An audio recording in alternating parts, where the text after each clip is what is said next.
Hi guys, we are going to actually finally just about get time to build the Diorama challenge for the Pico Rail200 event. Now, I've already built a board just because I thought you've probably seen enough of these if you watch YouTubers, because quite a few are doing them.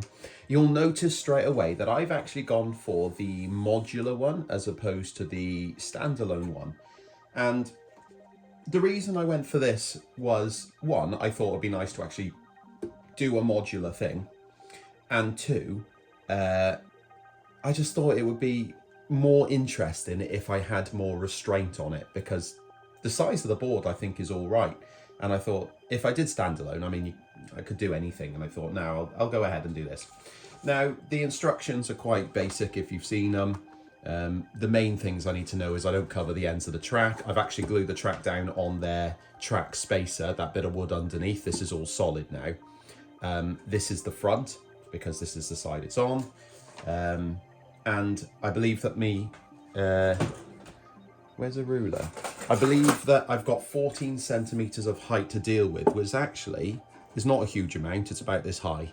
I can get the stuff in that I want, so that's okay. Now, to give you an idea of how large or small this is, depending on how optimistic or pessimistic you are, here's the Class 08. And then if I get those two TTA wagons there as well. There you go. So that's how large this thing is. Something like that. Okay, so actually not a huge amount of space. Where's a track plan? There we go. So a plan for this, now this was a really quick one. I haven't actually finished drawing it up, but to give you an idea on how I'm going to put this together. So looking from the front, you've got the track here. Imagine that's the 08 and these are the two wagons. There'll be a really low platform, like a rail height platform there. This is just overgrown grass, a little bit of a wall and fence. Behind it is a platform with a crane at the end. This is entrance to a yard. This is going to be probably a van that has been grounded or something like that, like an old wooden van, I thought. And finally, you've got the station building and then like a canopy in front. This might not all make sense at the moment, but if I put up a picture on screen, you'll be able to see that actually what I'm aiming for here is the old stop at Abbey Foregate in Shrewsbury. Now I like this, and I've thought about doing one in Shrewsbury for a while, which is why I quite quickly went to this, and I've got a lot of photos of this now.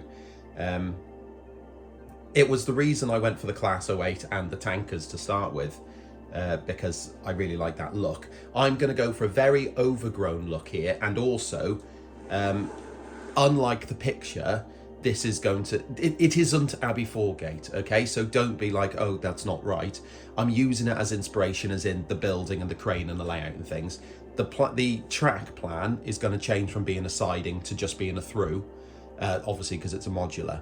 So it's not going to look like that in the end, but I really like the layout of having like this old single height building here with the canopy. I really like the crane and bits of walling and industrial bits as well. I like the plan, and I think it's really easy with something like this diorama to put as much in as possible and cram loads of detail in, and I don't want to do that. I just want to have it like a realistic scene, which means I fit what I can in a realistic way, and if it doesn't fit, it's not going in. Okay, let's kick this off with some primer, and I'm going for black primer. The reason is because I can't fit this diorama in my spray booth, so I don't want to use aerosol cans. So I've just got it in the airbrush. I could use grey, I could use white, but black was on the workbench. So I'm going to go quickly over with that just to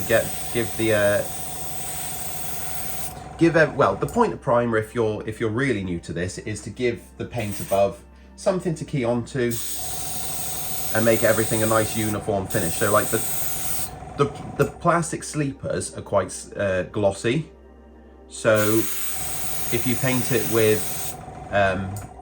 acrylics, it might not take very well, which means you'll end up rubbing some of it off, things like that. Obviously the other bit here is that the track itself is metal, which again, paint won't keep to. Okay, the next bit to paint is going to be the main base colour for the brown of the sleepers. So, again with the airbrush,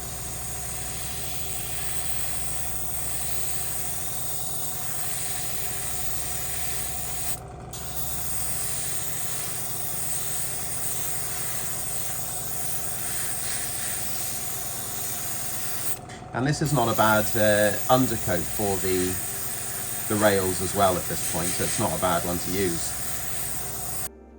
So the thing about this diorama challenge is that there's such a small amount of track that it makes sense to put as much detail in it as I can really, or can be bothered to before I lose interest, which is in about 15 minutes. So you can see I've already started adding darker shades, and now I'm going to add lighter shades to just give a bit more randomness to these sleepers. Now, the way I do this is, I know some people can actually freehand this with their airbrush, but I'm not one of those people, so I make a little template with a bit of tissue paper, and all I do is I stick it over one of the sleepers. It's actually quicker when you're not watching. So, and then I'll just go over it. Done. Go to the next one. Again, quicker when you're not watching because everything's sticking together now. There we go. So, put that one there. That one there. I'll just work my way along. I'm not thinking about it too much. I'm just doing sleepers at random. I'm not even bothered if I go over the same one twice because it'll give another.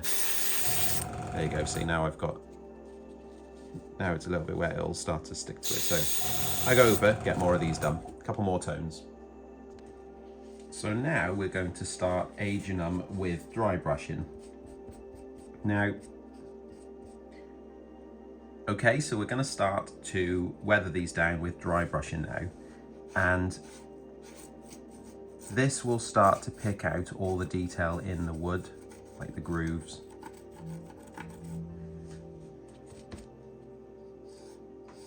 And again, if you've not done this before, you load your paintbrush up with a bit of paint, usually something nice and white. This is light antique white, so it's like an off-white creamy colour. And then unload as much as you can. It's a bit too much on there. Unload as much as you can off onto a paintbrush. And then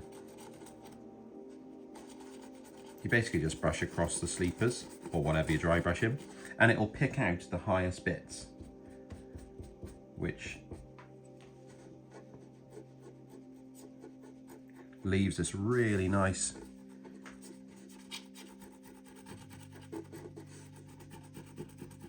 worn look.